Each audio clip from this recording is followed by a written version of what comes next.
Ooh, another Nissan. So I did a thing and bought another Nissan. No, not the one you just saw 2 seconds ago. That's a whole nother thing. I bought this guy.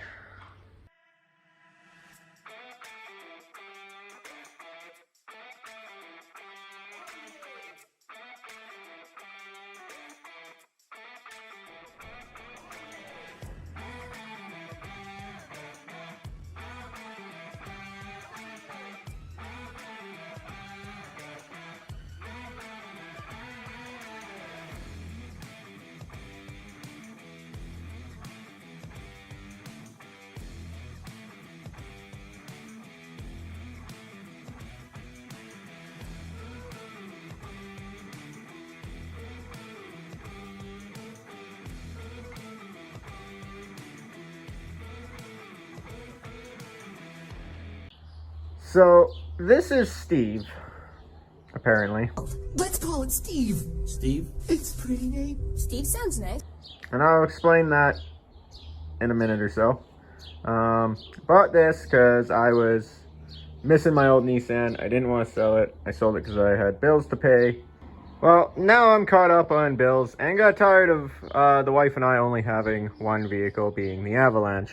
Especially since the Avalanche is kind of getting tired, and she's been reliable so far, but I feel like there's always possibility that one day that I don't have any vehicle then. So this came across Facebook Marketplace. I probably overpaid a little bit for it, but I kind of got a sweet spot for these, so that's okay. She's a little rough, a little rustier than the black Nissan. I think this is the worst spot. I think you can get these fenders cheap, so might have to fix that. It's got a little rust underneath on the rockers, but the frame and everything actually looks fairly good. As you can probably see by the tire there, she definitely needs some front end work. According to the previous owner, the front hubs don't work, which they're the crappy automatic ones that tend to not work on these anyways. I have a set of worn locking hubs still on my black Pathfinder, which I won't need because I'm solid axle swapping that one, so I just got to go out and find those. One is still on the truck, and the other one is, I'm hoping, in the toolbox in the back of the truck. This thing ticks worse than my last one, so might have to pull the valve covers off at some point and check that out. She's an 89. This is the good side. She's still a little rusty underneath on this side, but not too bad. Came with some nice little dice valve cover, or valve cap covers. Holy crap, I can't talk today. Bad day to do videos. She's got some hail damage, and my wife pointed out it's got this dent here and the exact same dent, almost the exact same dent on the other side. So she's a little beat up. I don't know if you can see it in the video, but the hail damage all across the hood. Don't know how the roof is, but I'm guessing it's the same. Interior is all right. It's got a seat cover on that side, and then I think a seat cover for this side that's just kind of tossed there. I don't know. I'll probably just toss those out. Steering wheel is doing the same thing as the other one, but it's not as bad, but I'll still get a cover for it. Gotta do something about stock shift knob.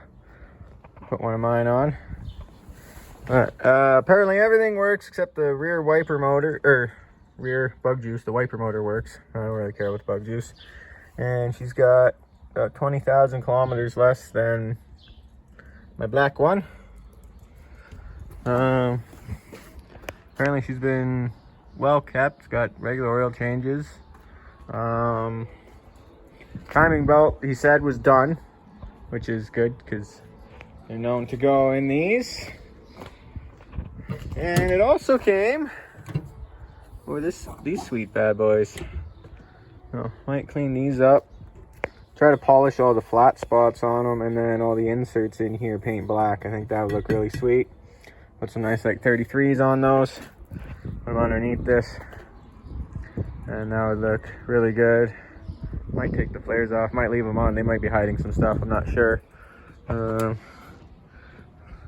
Guys, main selling feature he was trying to point out to me was the new spare, but I didn't really care about that. I got like 3 sets of spares for these things with all the Nissans I've owned. This one is my 3rd 2-door Pathfinder and my 4th 90s Nissan overall. I have a super love for these things, which I might have to explain in a video. Kind of do a story time of why I love these things so much.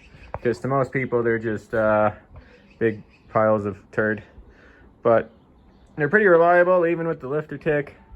They have their problems just like anything else, but if you know where to look and what to look for and what to fix, they're not too bad.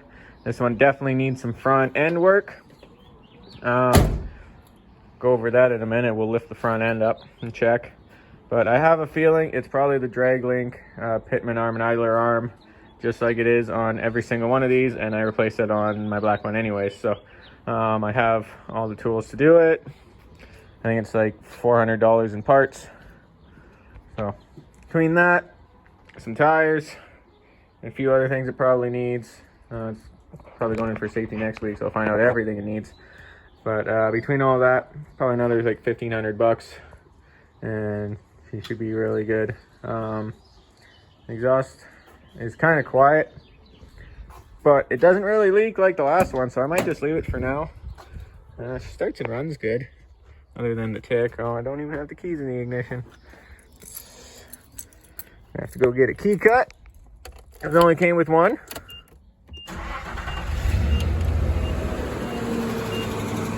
Now you can hear that.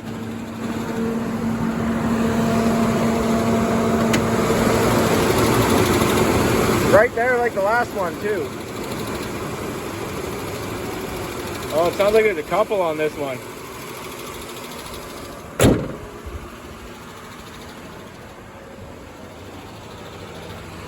Yeah, it's a little worse than the other one.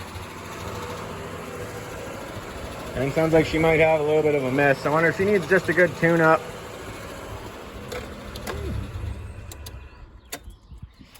So I don't actually know what causes that tick. I always just call it a lifter tick, but these are overhead cams, so I don't know quite if they got lifters or anything. I don't know if they just need an adjustment, or like I've never really been in these engines before, so I have no idea.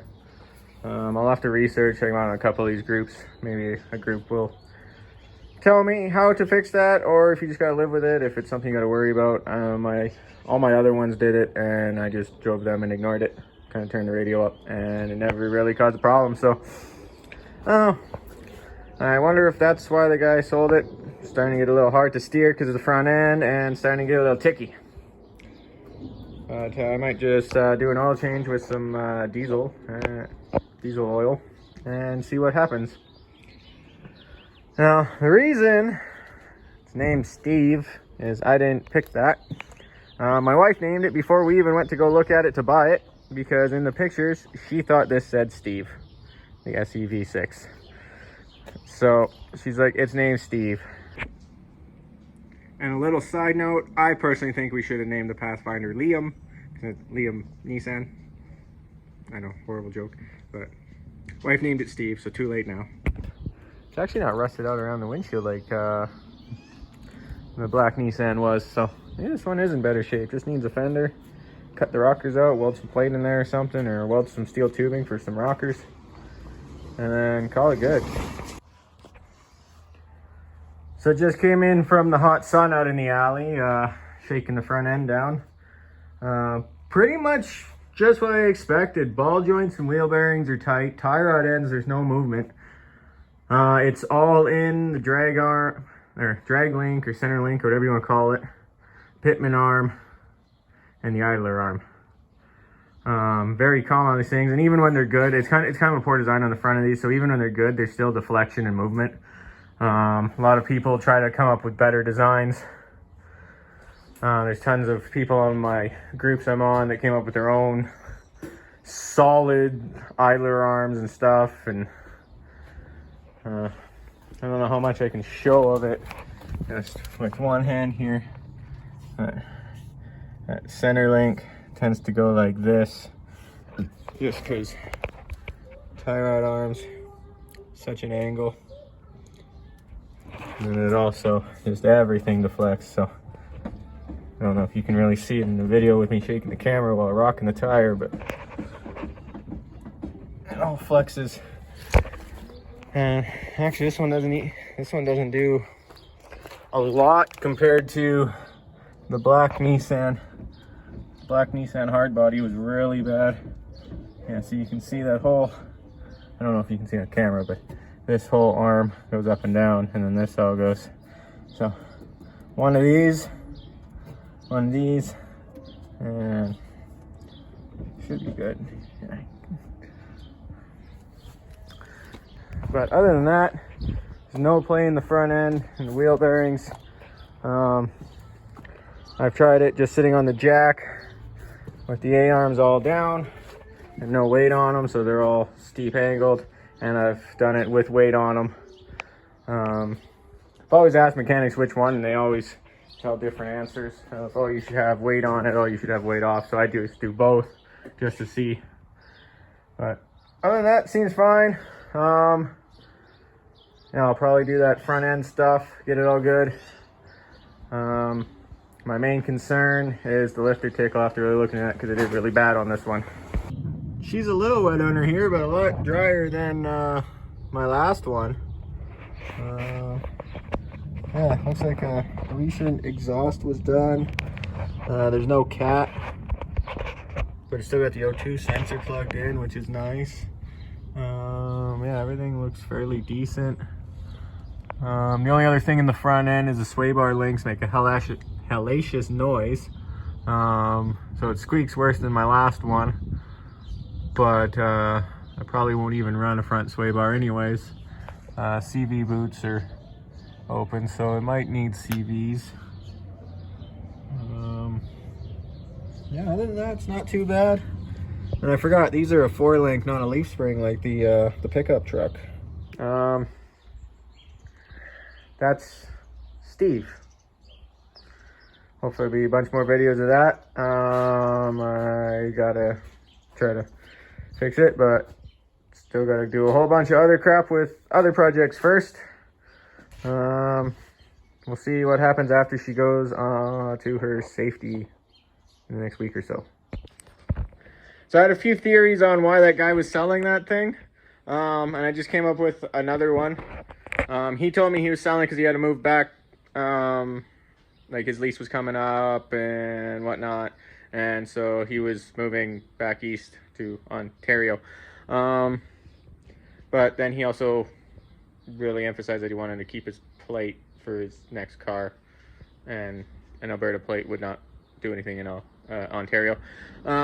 Either he doesn't know this, or he was just lying to me on why he was selling it. I don't know. Either way, theory 1, the ticking in the front. Theory 2, the steering. Or theory 3, it's really hard to put gas in it when the gas flap mechanism doesn't work. I had to go into the hatch, pop open the tail light access hole, and then pop it from there. So it is accessible, it's a pain.